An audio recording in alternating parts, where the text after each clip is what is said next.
प्रिय विद्यार्थियों नमस्कार। हम हरिश्चंद्र कुशवाहा स्वागत करते हैं आप सबका आपके अपने YouTube channel Shiv Shakti classes पर। आज हम आप लोगों को एथेनोइक अम्ल के बारे में कुछ बताएंगे। एसिटिक अम्ल कक्षा 10 में ये कार्बनिक रसायन का एक महत्वपूर्ण यौगिक है और ये आपके परीक्षाओं में भी आता है अक्सर। तो ध्यान दीजिएगा, एसिटिक अम्ल थोड़ा ध्यान देना है इस पर। यह आपका एसिटिक अम्ल है। एसिटिक अम्ल, इसमें छोटी की मात्रा लगा दें हम।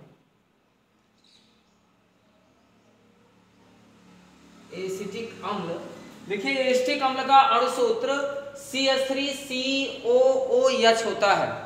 एसिटिक अम्ल का अणु सूत्र CH3COOH होता है और इसका संरचनात्मक सूत्र C single bond H single bond H single bond H single bond C double bond O और सिंगल बॉन्ड OH होता है। चाहे तो आप इस O में एक और बॉन्ड लगा के H को अलग कर सकते हैं। इसका जो IUPAC नाम होता है वो एथेनोइक अम्ल होता है और सिरके में इसकी मात्रा लगभग 10% होती है। जो सिरका होता है जो आप घरों में बनाते हैं गन्ने के रस से, उसमें लगभग एसिटिक अम्ल की 10% मात्रा होती है। देखो हम इसको बनाते कैसे हैं। अगर हम इसको लेबोरेटरी में बनाएं, प्रयोगशाला में, तो हम इसको कैसे बना सकते हैं। बनाने की विधियां में आपका पहला है, ये मेथिल साइनाइड है और ये जल है। जब मेथिल साइनाइड को जल के साथ अभिक्रिया कराते हैं, ये आपका मेथिल साइनाइड है और आपका ये जल है। जब मेथिल साइनाइड की अभिक्रिया जल के साथ होती है, एक चीज और इसमें आपको मिला लेना है, हाइड्रोक्लोरिक एसिड। इसमें आपका एक और चीज मिलाना है, हाइड्रोक्लोरिक अम्ल। ये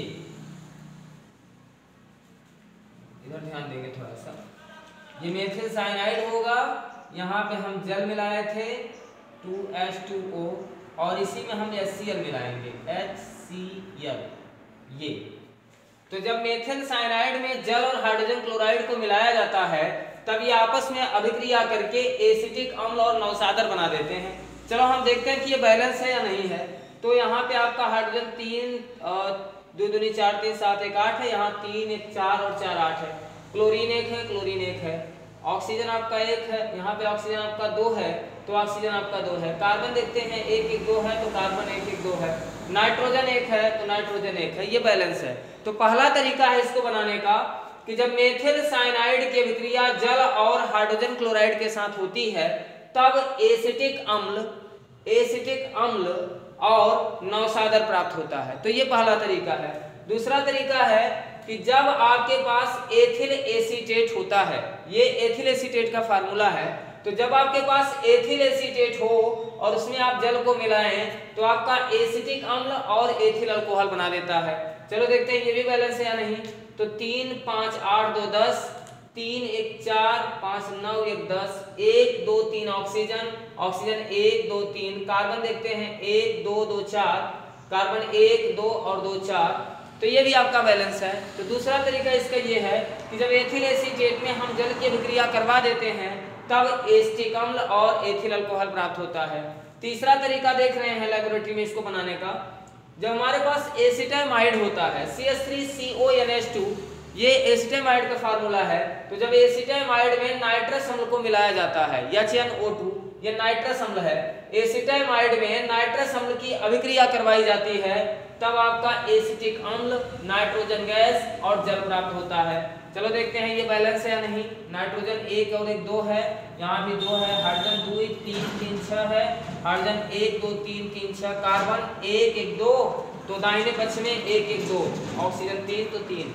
ये बैलेंस है आपका। तो ये 3 तरीके जो आप देख रहे हैं, ये प्रयोगशाला में एसिटिक अम्ल को बनाने का तरीका है। यह है इंडस्ट्रियल मेथड है। उद्योग में कैसे बनाया जाता है, जब हम ये देखिए, एथिल अल्कोहल में हम ऑक्सीजन की क्रिया करवा देते हैं और उसके बाद माइकोडर्मा एसिटी नाम का आपका एक एंजाइम होता है, बैक्टीरिया कह दीजिए आप इसको, आपका ये आता है। तो एथिल अल्कोहल ऑक्सीकृत होता है, ऑक्सीजन के साथ अभिक्रिया करता है, तो फिर आपका एसिटिक अम्ल और जल प्राप्त होता है। ये देखिए 2 और 1 3 ऑक्सीजन, 1 1 2 1 3 ऑक्सीजन, हाइड्रोजन 2 1 3 3 6, तो हाइड्रोजन 5 1 6, 2 कार्बन है, तो 2 कार्बन है आपका।